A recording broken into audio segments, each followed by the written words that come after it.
Commerce के YouTube channel पर आप सभी बीकॉम के विद्यार्थियों का हार्दिक स्वागत है। आज हम आर्थिक विकास के स्रोत, घटक, तत्व एवं कारक, फैक्टर्स ऑफ इकोनॉमिक डेवलपमेंट के बारे में अध्ययन करेंगे। और आर्थिक विकास के जो स्रोत है, कौन कौन से स्रोत है, आर्थिक स्रोत कौन से हैं, गैर आर्थिक स्रोत कौन से हैं, इन सभी के बारे में थोड़ा थोड़ा जानेंगे कि क्या है। तो आर्थिक विकास के जो निर्धारक तत्व है, उनके जो संबंध में विभिन्न विद्वानों ने विभिन्न अपने मत दिए हैं, जिसमें हम एक दो जो विद्वान हैं उनके मतों पर भी चर्चा करते हैं, उनको भी देखते हैं। जैसे प्रोफेसर नरकसे ने कहा है कि आर्थिक विकास बहुत कुछ सामाजिक भावनाओं, राजनीतिक दिशाओं एवं मानवीय योग्यताओं पे ऐतिहासिक घटनाओं पर निर्भर करता है। उसके बाद एक और विद्वान हुए डेविड एम राइट। उनके अनुसार उन्होंने जो कहा वह कहा है कि आर्थिक विकास के आधार तत्व अभौतिक एवं गैर आर्थिक है। उन्होंने क्या कहा कि आर्थिक विकास के जो तत्व है वो अभौतिक एवं गैर आर्थिक है। तो इस प्रकार आर्थिक विकास के अलग अलग विद्वानों ने अपने विचारधारा के अनुसार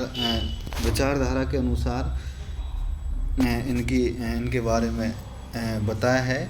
आगे हम इसके आर्थिक विकास के निर्धारक तत्वों के बारे में जब चर्चा करते हैं तो उनको दो भागों में बांट कर करते हैं। एक तो आर्थिक तत्व, इकोनॉमिक फैक्टर्स, एक है गैर आर्थिक तत्व, जिसको बोलते नॉन इकोनॉमिक फैक्टर। तो इस प्रकार हमने इसको कितने भागों में, दो भागों में डिवाइड किया। आगे हम इन दोनों भागों को भी अलग अलग प्रकार से पढ़ेंगे। तो आर्थिक तत्व या घटक कौन कौन से हैं? तो इकोनॉमिक फैक्टर्स, जिसमें है प्राकृतिक साधन, मानवीय साधन, पूंजी, तकनीकी ज्ञान, संगठन, साहसी एवं नवप्रवर्तन, अंतर्राष्ट्रीय आर्थिक सहयोग। तो ये तो हुए आर्थिक तत्व आर्थिक विकास। अब एक गैर आर्थिक तत्व या घटक, उसमें आता है सामाजिक वातावरण एवं संस्थाएं, दूसरा आता है सांस्कृतिक प्रवृत्तियाँ, तीसरा आता है नैतिक मूल्य, और एक लास्ट में हम ले लेते हैं राजनीतिक एवं प्रशासनिक वातावरण। तो इस प्रकार हमने आर्थिक तत्वों या आर्थिक विकास के दो भागों में बांटा और प्रत्येक के अलग अलग भाग हैं। हम अब आर्थिक तत्व या इकोनॉमिक फैक्टर्स के जो पर्टिकुलर जो तत्व है, जैसे प्राकृतिक साधन, इसके बारे में थोड़ा सा जानते हैं कि प्राकृतिक साधन किस प्रकार आर्थिक विकास में का एक निर्धारक है। देखो, नेचुरल रिसोर्सेज, प्राकृतिक साधन आर्थिक विकास के आधारभूत कारक है। प्राकृतिक साधनों से अभिप्राय उन सब प्राकृतिक साधनों से है जो भूमि, खनिज, वन, वर्षा, हवा, पानी व जलवायु आदि के रूप में मानव को उत्पादन के लिए प्रकृति की ओर से निःशुल्क उपहार है। ये तो हुआ प्राकृतिक साधन। अब जैसे जो विकसित राष्ट्र है उनमें प्राकृतिक साधनों का महत्वपूर्ण योगदान है। जैसे अमेरिका, जापान, इंग्लैंड व रूस, इनका आर्थिक विकास बहुत अधिक हुआ है क्योंकि इनमें प्राकृतिक साधनों की प्रचुरता बहुत ज़्यादा है। दूसरा है मानवीय साधन, ह्यूमन रिसोर्सेज। प्राकृतिक साधन उत्पादन का निष्क्रिय घटक है, अतः उनके उपयोग के लिए मानवीय साधन विकास का आधार, साधन एवं साध्य के रूप में अत्यंत आवश्यक है। अब इसके लिए क्या है, एक वर्किंग पॉपुलेशन होना जरूरी है। कार्यशील जनसंख्या अगर जिस देश में है उसका भी आर्थिक विकास बहुत तेजी से होता है। आगे है पूंजी, कैपिटल। आर्थिक विकास का जो महत्वपूर्ण घटक पूंजी भी है। पूंजी मनुष्य द्वारा उत्पादित धन का वह भाग है जो अधिक धनोत्पत्ति के लिए प्रयुक्त किया जाता है। यह एक सामाजिक प्रक्रिया है जिसके अंतर्गत समाज एवं व्यक्ति अपने वर्तमान उपभोग को कम करके बचत करते हैं। तो पूंजी भी आर्थिक विकास का एक महत्वपूर्ण घटक है। आगे है तकनीकी ज्ञान, टेक्नोलॉजिकल नॉलेज। यह भी आर्थिक विकास का आवश्यक घटक है। जापान जैसे देश जो विकसित राष्ट्र है वो अपनी टेक्नोलॉजी के बल पर ही इतने विकास कर सके हैं। संगठन, ऑर्गेनाइजेशन आधुनिक बड़े पैमाने की उत्पत्ति एवं जटिल उत्पादन प्रक्रिया में उत्पत्ति के विभिन्न साधनों में अनुकूलतम सहयोग बैठाना भी आर्थिक विकास का महत्वपूर्ण घटक है। और यह सहयोग कौन बैठा सकता है? एक मजबूत संगठन। छठा, साहसी एवं नवप्रवर्तन, एंटरप्रेन्योर एंड इनोवेशंस। देखो आर्थिक विकास में एंटरप्रेन्योरशिप एवं इनोवेशन का भी महत्वपूर्ण स्थान होता है।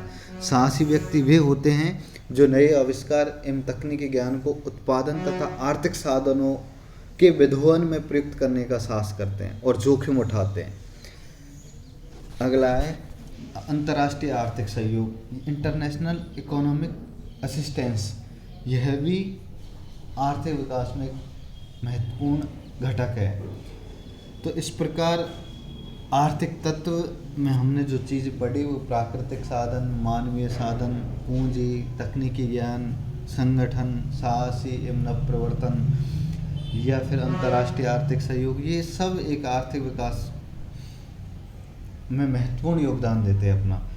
आगे गैर आर्थिक तत्व, नॉन इकोनॉमिक फैक्टर्स, जिसमें सबसे पहले सामाजिक वातावरण। क्या है? सामाजिक वातावरण। विकास की प्रक्रिया केवल आर्थिक तत्वों से ही प्रभावित नहीं होती वरन गैर आर्थिक तत्वों से भी प्रभावित होती है। अगर समाज रूढ़िवादी है और सामाजिक संस्थाएं विकास के अनुरूप नहीं है तो विकास संभव नहीं होगा। जैसे भारत में जाति प्रथा, संयुक्त परिवार प्रणाली, पर्दा प्रथा आदि आर्थिक विकास में बाधक रहे हैं। अगर समाज में धन प्रतिष्ठा का प्रतीक माना जाता है तो लोगों का दृष्टिकोण भौतिकवादी हो और समाज में उच्च जीवन स्तर, आर्थिक विकास की तीव्र लालसा हो तो विकास का मार्ग प्रशस्त होगा। इसके विपरीत अगर समाज में विकास के प्रति रुचि न हो, शिक्षा एवं ज्ञान का अभाव हो और सामाजिक अशांति हो और शोषण का बोलबाला हो तो आर्थिक विकास होते हुए विकास संभव नहीं होगा। तो यह तो हुआ गैर आर्थिक तत्व। दूसरा सांस्कृतिक प्रवृत्तियाँ, कल्चरल। इसमें देखो अगर समाज में आध्यात्मिक विचारधारा प्रबल हो और आवश्यकताओं की सीमितता के जीवन दर्शन का प्रभुत्व हो और लोगों में भौतिकता के प्रति रुचि हो तो आर्थिक अवधारणा के अनुकूल होते हुए आर्थिक विकास की कल्पना करना मिथ्या होगा। इसलिए देश में भौतिकवादी विचारधारा होना जरूरी है। नैतिक मूल्य, आर्थिक विकास पर प्रभाव नैतिक मूल्यों का भी होता है। अगर समाज में उद्योग, व्यापार, सरकार, प्रशासन, शोध एवं साहस आदि का नेतृत्व योग्य, ईमानदार, राष्ट्रभक्त एवं समाजसेवी व्यक्ति के हाथ में होगा तो आर्थिक विकास तीव्र गति से होगा। राजनीतिक एवं प्रशासनिक वातावरण, पॉलिटिकल एंड एडमिनिस्ट्रेटिव एनवायरनमेंट। आर्थिक विकास के लिए न केवल सशक्त एवं स्थायी सरकार की आवश्यकता होती है वरन कुशल, योग्य एवं ईमानदार प्रशासन भी उतना ही आवश्यक है। इस प्रकार हमने आज के इस सेशन में आर्थिक विकास के घटक, तत्व या कारकों के बारे में अध्ययन किया और इसमें जो उन तत्वों को भी दो भागों में बांटा, आर्थिक तत्व और दूसरा है गैर आर्थिक तत्व। तो इनके बारे में हमने जो थोड़ी थोड़ी चर्चा की तो उससे हम ये समझे कि एक देश में कि आर्थिक विकास के लिए न केवल आर्थिक तत्व बल्कि गैर आर्थिक तत्व का भी उतना ही महत्वपूर्ण योगदान है जितना आर्थिक तत्वों का है, और तभी दोनों चीज़ें साथ में चलेगी तभी एक देश का विकास संभव हो पाता है। तो आज के लिए बस इतना ही, धन्यवाद। अगले वीडियो में हम इससे अगला जो बिंदु है उसके बारे में चर्चा करेंगे। धन्यवाद।